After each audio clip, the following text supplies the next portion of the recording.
Este governo, desde a primeira hora, elegeu a educação como seu principal inimigo. Eu posso afirmar, sem sombra de dúvidas, que este governo, por suas atitudes, por aquilo que faz, é um inimigo da educação pública. Sejam bem-vindos e bem-vindas ao nosso canal. Você está no Xadrez Político. Apesar de escutarmos, desde a eleição, que as escolas e universidades são espaços de doutrinação, que isso só pode vir de alguém que não frequentou as universidades públicas e que realmente não estudou também escolas públicas no ensino médio, eles sempre afirmaram que as universidades, as escolas públicas eram espaços de doutrinação. Mas o que nós temos visto da realidade, sobretudo nos últimos meses, é que as igrejas têm sido realmente um espaço consistente e permanente de doutrinação ideológica. Cultos têm se tornado comícios, púlpitos em palanque, e há uma profanação do sagrado e uma idolatria quando nós vemos igrejas cantando e gritando mito, ao invés de estar louvando, adorando e imitando o exemplo e o seguimento de Jesus num verdadeiro discipulado evangélico. Mas sobre isso conversaremos em um próximo vídeo. Por agora eu quero pontuar essa questão tão fundamental que é a educação. E veja, tomando aqui dois exemplos da nossa realidade, de como este governo abandona a educação pública. Este abandono, claro, é um projeto. O projeto de governo é exatamente esse. É o abandono e o descaso com a educação pública. Primeiro, o corte de verbas, e isso foi anunciado por um levantamento do Globo, há um corte de verbas absurdos, um corte absurdo de verbas, que deixam 17 universidades federais em risco de parar ainda em 2022. Este levantamento foi feito pelo Globo e aponta que 17 instituições federais de ensino superior têm risco de interromper as atividades até o fim do ano. E veja você, nós já temos um prejuízo considerável por conta da pandemia, por conta de como este governo geriu o país durante a pandemia, sobretudo por não apresentar um projeto consistente para a educação durante o período pandêmico. Em 2022, os cortes somam um valor de 400 milhões. Isto é o que o governo deixou de repassar, que cortou das universidades públicas. Agora observe, acrescente-se a isso a inflação. Então as universidades perdem, porque mesmo aquilo que chega, já chega corroído pela inflação.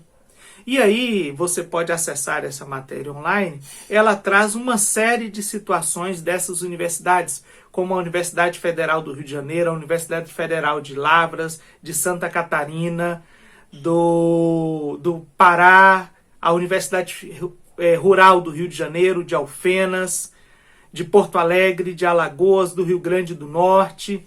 São 17 instituições. A previsão para 2023, segundo o orçamento aí que está em discussão, parte já aprovado, é que 2023 a previsão é de mais cortes. É de mais cortes. Isso significa um prejuízo sem precedentes para a educação pública brasileira. Por quê? Porque são essas instituições que fazem ciência. São elas que fazem tecnologia, são elas que fazem pesquisa, são elas que têm produção científica consistente. É daí, das universidades públicas, as melhores ranqueadas, né, em todos aqueles levantamentos nacionais e internacionais, são justamente as universidades públicas. Mas isso é um projeto.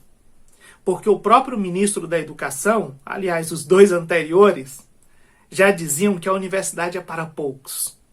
Nós ouvimos isso, veja você, de um ministro pastor, um pastor presbiteriano, O Milton Ribeiro. Aquele sobre quem pesam indícios de corrupção. Universidades para poucos. Os reitores e os colegiados preocupados porque, a permanecer na condição em que está, eles não podem fechar o ano. Ou seja, significa, de fato, mandar alunos e alunas para casa.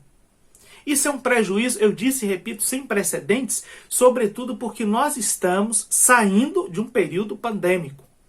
Então, se não bastasse aquilo que advém por conta da pandemia, nós temos novamente um exemplo claro de como este governo gere mal o interesse público. Ele é um inimigo da educação.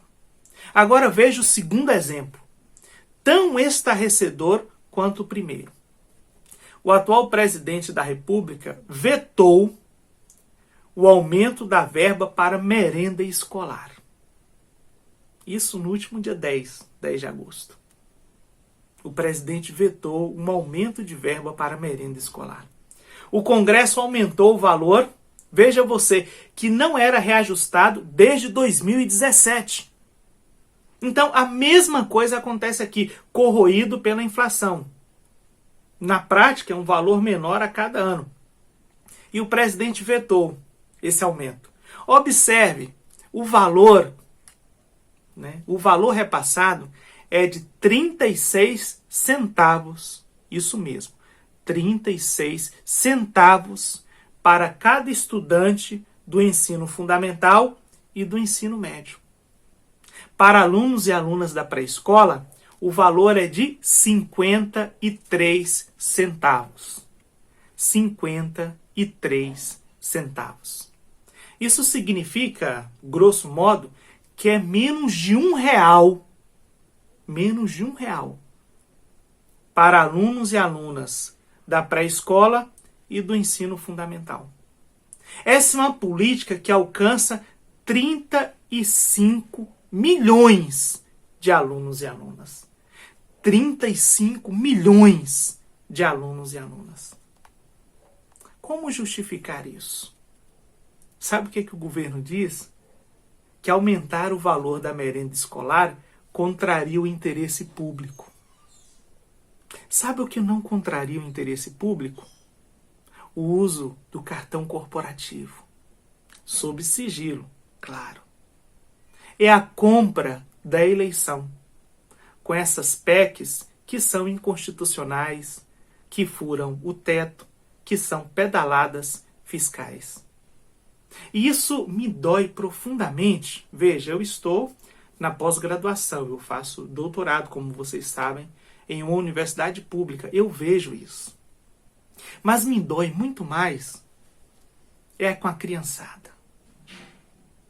Porque a merenda é, para muitas dessas crianças, o único alimento que elas têm acesso durante o dia.